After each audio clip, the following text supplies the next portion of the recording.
Welcome to the Daily Coffee Pro by Mapper Forward, friends. I'm your host, Lee Safar, and today on the podcast, we are talking about this very strange term that seems to be circulating in the coffee industry, fake coffees. So we're going to explore that term in this episode of the Daily Coffee Pro. But before we get started, thanks to our presenting sponsor, the Coffee Consultants Mastermind Group, a new 6-week course that is done via way of mastermind groups to help you become a well-paid coffee consultant and put you on a path to a strategy that lands you your first customer. If you are interested, it starts towards the end of July. You can head to the show notes to click the link that will give you the details that you need. So what's fake coffee? This is a term that is causing a lot of discussion in many consuming ends of the coffee consuming value chain around the world. And it's pissing off a lot of producers at the producing end of the coffee value chain. So let's talk about the term and then let's talk about why it's creating such a big hoo-ha. Fake coffee is the term that's being used for this sort of new processing method. It's been around for a couple of years now. And what it is, it's a fermentation method whereby producers add fruit, cinnamon, different kinds of things that aren't usually supposed to be in the fermentation tanks to add sweetness, to add flavor. They're adding herbs, all different kinds of things based on the kind of flavor profile that they're looking to get. You may have seen there are mandarin flavored coffees out there. And when I say flavored coffees, this is where this fake thing seems to come in. It's mandarin or pineapple or whatever. It is a fermentation method that is shifting away from the traditional fermentation methods that don't introduce other flavors into the fermentation process that influence the final taste of the end product. So what people are saying is that this is now a fake coffee. And the reason they're saying it's fake is because if this coffee had started to be processed and was allowed to run through to the end of its fermentation processing method without the introduction of, let's say, mandarin, the coffee would taste a completely different way than it does with the mandarin introduced into this processing, because the coffee has now taken on the flavor of the mandarin through the processing process. And here's where this gets a little bit dicey. On the consuming end, coffee professionals and business owners are confused because these coffees are selling really well. And people don't know whether this means that these coffees are legitimate and they should be sold as higher priced coffees that move very quickly, or is this somehow cheating to achieve really high quality flavors? On the producing side of things, these processing methods are proving to be popular with their customers. Also, these production methods, for certainly some of the producers that I know that are doing these processing methods, were a way that they had to pivot at the time of the pandemic in order to keep up with the constraints that the pandemic presented them with. So, for example, they may have had fruit trees Well, I know for sure there are producers who had fruit trees that they could not move during the pandemic. And so what they decided was they would start experimenting with this fruit so that they could perhaps repurpose it so that they could create a higher quality coffee, or a coffee that would sell at a higher price. Let's remove the idea of the ambiguity of the higher quality.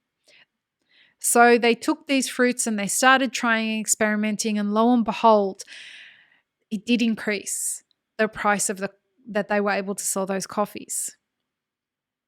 Now, is it fair to say that a producer's coffee is fake simply because it has a flavor profile injected into the coffee that wouldn't have been there before through the fermentation process?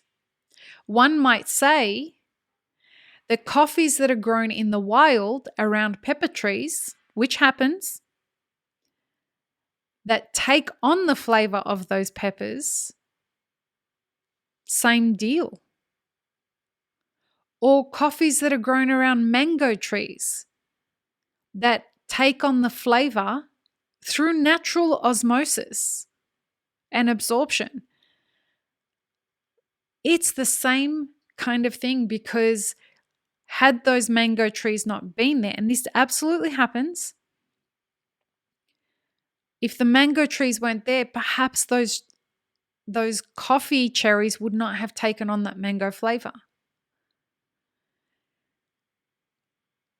It could also be said that the kind of sugar, let's say we're not using these alternative fermentation methods, it could also be said that if we're using traditional fermentation methods, the different kinds of sugar that we're injecting into the fermentation process, whether it be a kind of panela or whether it be a different kind of cane sugar, that could influence the flavor of the coffee.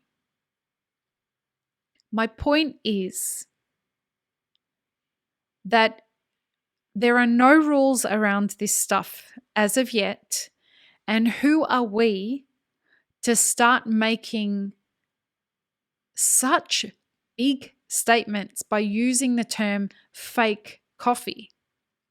First of all, it's elitist. Second of all, it's super unkind.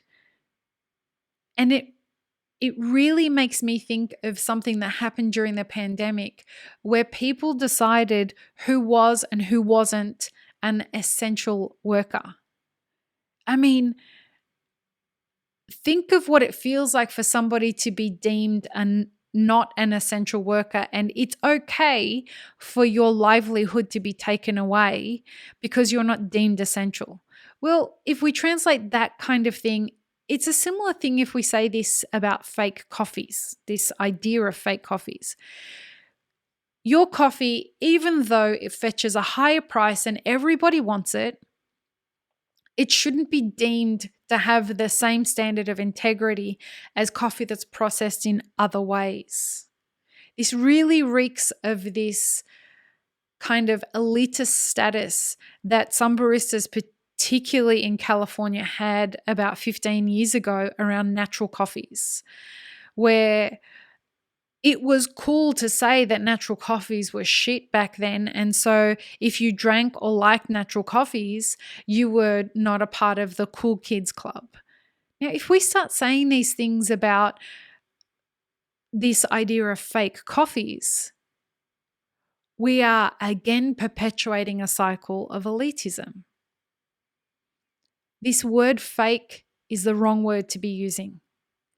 We can create a different category for it, but fake just reeks of elitism. And I'm not about it. So the SCA or whoever it is needs to be getting on this quickly so that we're not damaging the livelihoods of producers, so that we add like a stink to anyone who wants to use these coffees, the same way that we did 15 years ago with natural coffees. And it was so difficult to recover from that. If you were a producer who really wanted to put natural coffees out there. Let's not make the same mistakes of the past. So please stop using the term fake coffee. I don't care what organization is using it. If SCA is using fake coffees, if ASCA is using the term fake coffees, if SCAE or anyone is using the term fake coffees, that doesn't mean you need to be using it. Find another term that is descriptive of what is actually happening. Call it an alternative fermentation method or something. I don't know. But this is a really great opportunity for producers to capitalize on a wave of coffees that returns dividends to their farms, that helps them grow their businesses. And who are we to stand in the way of that? I hope that we have learnt from our missteps from the past as an industry. Let's come together. Let's find ways that we can support each other. These asinine elitist terms don't bring us together. They create more division. And if you have any thoughts on this, I'd love to hear it in the comments or through social media. Please let us know. If you found this interesting or not, consider subscribing, whether that's on YouTube or on podcast listening apps. Peace, love, and peanut butter, friends. Have an amazing rest of your day.